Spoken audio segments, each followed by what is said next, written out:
Welcome guys to the tutorial info channel.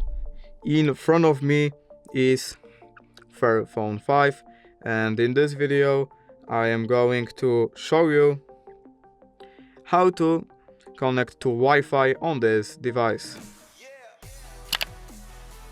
Alright, so to do this, firstly we have to open our settings and then head to network and internet option.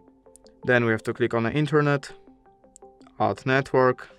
We have to wait for the network here to pop up that we want to connect to, for example this one. And now we have to type password of this network.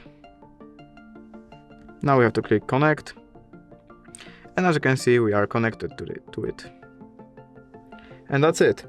If you did enjoy this video, leave a like and subscribe. Thank you guys for watching. Bye!